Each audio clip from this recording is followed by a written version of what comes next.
utaratibu ambao kwa muda mrefu kuchora dira ama utaratibu ambao utaongoza nchi za Mashariki ya Kati ama nchi za Guba. Kwa hiyo ukiona nchi za Guba zinaishi hivyo, haziishi kwa peke yake. Ni script ambayo imetengenezwa kwa ajili ya wao kuishi, maisha yao yaishi hivi. Yaani wale wapangia waishi hivi ama wanavyotaka wao. Hata maisha unaoishi wewe ndugu yangu ndio umepangiwa. Okay. Ndio hata leo pia unajua utaka kufanya repair nyumba yako unalipa kodi. Sasa unalipa, kuna ushuru unalipa, unafahamu? Ndio, natakiwa kwanza uchukue kibali kile ulipe. Uchukue kibali Ndio. Na sasa hivi nimesikia kuna waziri mmoja anaongea kwamba kama nyumba zina swimming pool zilipie kodi. Sasa kuna watu tu ambao wanapanga utaratibu wa maisha. Okay. Ambao wao uasiri na tuasiri sisi huku chini. Kwa hiyo pia huko katika ulimwengu sasa wale wakuu wa dunia Ndiyo. Kuna mambo ambayo wanayatengeneza, wanayaratibu kwa ajili ya mkakati. Okay.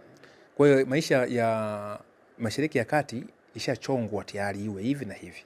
Na mpango uliotengenezwa ni Israeli itawale lile eneo. Okay. Na Saudi Arabia awe mkuu wa Waarabu. Okay. Kwa hiyo Waarabu utakufanya chochote kile lazima muone nani? Saudi Arabia. Au nchi zote zile pale zimuone nani? Saudi Arabia. Lakini bosi wao ambao atakuwa anatakiwa kuwa na nguvu za kijeshi ni Israeli peke yake. Hata juzi Netanyahu akasema kwamba Misri imeanza kujiongezea nguvu za nini? Za kijeshi. Kwa hiyo naye iangaliwe. Kuna watu wamepiga maneno pale kwamba akitoka Iran anafuata Misri. Naona Misri haiwezi kupigwa. Lakini labda tu kama jitimue. Lakini Israeli anamwinda sana Uturuki na Pakistan. Okay. Wanataka zile nuclear za Pakistan ziharibiwe. Na ushazi downgrade zimeshafika katika sasa wamemwambia sifanyie marekebisho. Hiki kitu ndio kinachochanganya zaidi. Israeli hapatani na Pakistani, lakini hapo tunaona kama Pakistani anatumika na Marekani. Kwa damu na fulani tunavyoona dalili. Hii inaitwa kisiasa, inaitwa debt sword. Okay. Umeelewa nikisema hicho kitu? Kwamba panga chafu au upanga mchafu. Okay. Yaani unaweza kutumia upanga mchafu kutimiza malengo yako. Okay. Hata kwenye siasa za Tanzania hapa tunaona unakuta leo CCM inamtengeneza inamnunua mtu wa Chadema, au sio? Okay. Inamtumia baadaye na mdampu. Okay. Sio kuna watu leo wanasifika leo tuwajui tena. Wapo tunaona tu. Ilikuwa lakini kuna muda fulani walitumika Hiyo ni katika ulimwengu wa siasa, si jambo la ajabu. Hata mimi hapa nalizungumzia.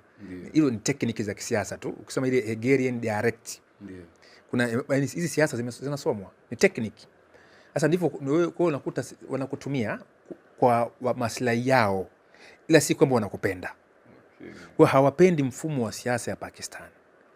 Mtoto mpendo wa Marekani alikuwa ni India. Okay. Sababu India ana mazala. Ila kuna muda fulani India alikataa takwa la Marekani. Umeelewa paka hapo? Ndio. Ilikuwa ni issue ya kuizuia China.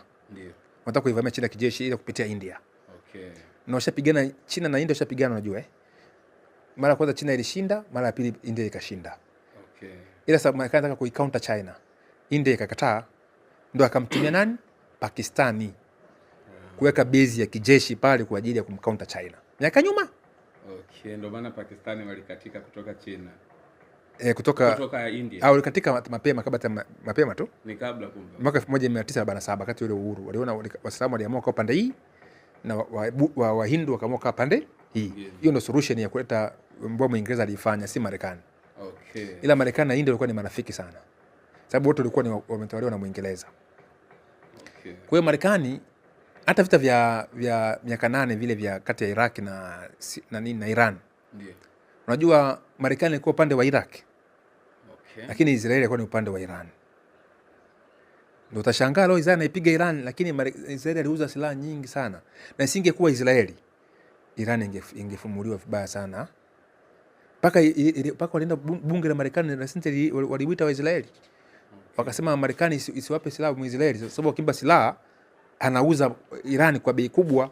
Okay. Kuna sio katika siasa, kuna mambo ya kiuchumi. Kwa mfano adui yako, unajua adui yako huyu, kuna maadui wanapambana. Wote huwapendi. Lakini wanafanya biashara za panga. Okay. Nao wanapigana vita vya panga, wanakatana mapanga. Sasa anakuja adui pale, wewe anakuambia bwana, naomba uniuzie panga. za milioni 10. Utashinda kumhesabu ni adui yako? Nauzi. Sababu wale maadui washapambana wakaathirika. Mwisho wa siku unakuwa ndo bado ni the best, utakuwa na uchumi na vile vile utakuwa na control. Kwa mfano leo Pakistan na Afghanistan wakiathirika, nani anakuwa na mkono mkubwa? Okay. Si Marekani na Israeli? Ndio. Umeelewa?